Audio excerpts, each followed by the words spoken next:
Hello everyone and welcome back to my channel. As of every week, we will jump into the fundamental, sentiment and technical analysis of different currencies to combine currency pairs in order to see which opportunities we have during the next week and which opportunities we took during the previous week. A lot of data came out during the previous week, made a lot of changes, and during these changes, I took some opportunities on three different currency pairs, and now I will explain the idea behind it. So, first of all, as you know from previous videos, I was looking for nine currency pairs to trade. If you wanna check the video, I will leave a link up on the right. And I took two trades based on previous week analysis and one trade based on during the week analysis. First of all, we have here the ranking deviation.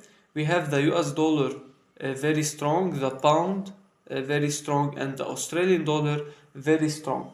When I say the ranking just based on data, it means this the fundamental analysis. So just on pure data, for example, the inflation rate, the actual inflation rate of the Japanese yen, for example, versus the Swiss franc.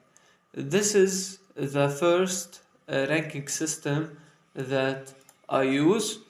And as you can see, we have the US dollar very strong. Now the sentiment, which is the deviation ranking that I use, the formula that I use for the deviation ranking gives me what is the sentiment of the US dollar.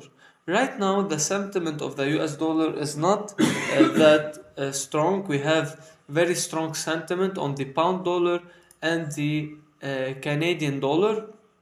Also, the euro dollar has a strong sentiment, but hopefully, with data updating and coming out when the US dollar sentiment changes, moves will happen. Although there might be small deviations, now we will look at them when we jump into the technical analysis. The currency pairs that I'm looking at right now are, for example, US dollar, New Zealand dollar, US dollar, Canadian dollar, US dollar, Swiss franc, also some pound pairs related to the weakest currencies. Now, I wouldn't like to trade the Japanese yen against the Japanese yen because fundamentally the Japanese yen is very strong. Now, it's having some sentiment problems.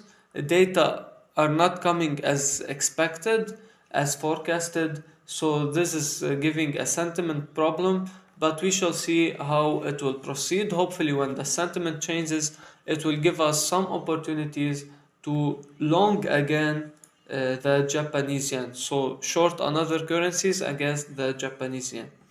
Now, after we studied the fundamental and sentiment analysis of different currency pairs, we will jump into some trade opportunities that I took during the previous week and what I'm looking for during the next week. First of all, we have the first trade that I took was on the Euro New Zealand dollar. First of all, the trade on Euro New Zealand dollar did not have a great entry because I was not disciplined. I should have waited for a break of structure on the hourly time frame, so my entry would have been lower and the same stop loss. But I entered at this candle right here at 5 p.m.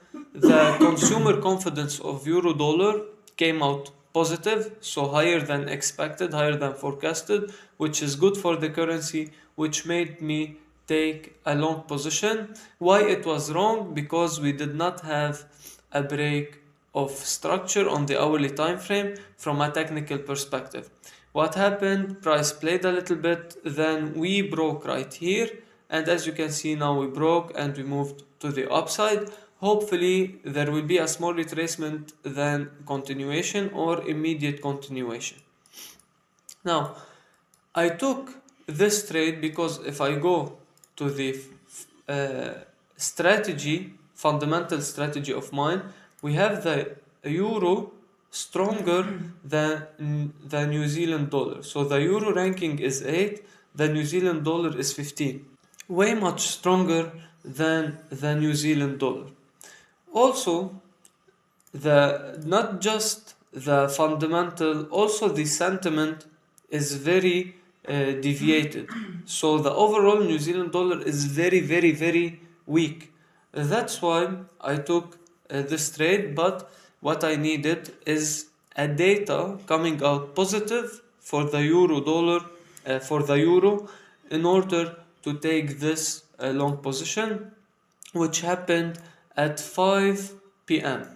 Okay, so 5 p.m. on Thursday, data came out positive for the euro, which made me take this position. So yes, at 5 p.m. data came out positive. I waited for move to the upside and then I took the trade. Okay, which was not an ideal entry, but now hopefully it will play out. My entry would have been 18 pips below my original entry. So my actual entry should have been 18 pips. So this would have been a lower risk and a higher reward. Okay, so that's why it's very important to follow your strategy by the tick. Also, why did I take the trade from here? Because we were near the moving average, we were in a demand zone, and we are below the 50 RSI and below the moving average of the RSI, which make it very ideal for me to take this trade from a technical perspective. I just need fundamental confluence and sentiment confluence to take this trade. Another trade that I took was on a Friday. Now, this trade has some nuances to it, but I took it and hopefully it will be a winning trade. What happened right here is after we got into the supply zone and near the moving average, data yesterday came out at 445, which was not that good for the US dollar. But what happened is I waited for the market to see how it will react. From a fundamental perspective, the US dollar is very strong, very, very strong. So I waited to see how the market will react for the sentiment, for the data when it came out. After data came out, after 1 hour, we had a break of structure to the downside, which gave me an opportunity to enter the trade, which I did right here, and my stop loss is above the higher swing high. Okay, so we might go up, take liquidity and then push down, or keep pushing down. So this stop loss is a safe stop loss. Also, we are the near moving average, we are in a supply zone right here, and the RSI above 50 and above the moving average. So from a technical perspective, very great idea to take it, as the data did not perfectly align with what I needed it to be, but the reaction of the market perfectly aligned. That's why I took this trade. Euro New Zealand dollar is around 1 to 5.66 risk to reward ratio. It's not stable because I will be trailing my stop loss until my take profit hits, or my stop loss gets hit and I get stopped out. Also, New Zealand dollar, it's around 1 to 7.63. The Euro New Zealand dollar could have been a better risk to reward ratio, but I'm fine with it. It's totally normal. Also, another trade I took is on the USD CAD. Data for the Canadian dollar at 330 came out good, okay, on Friday, right here.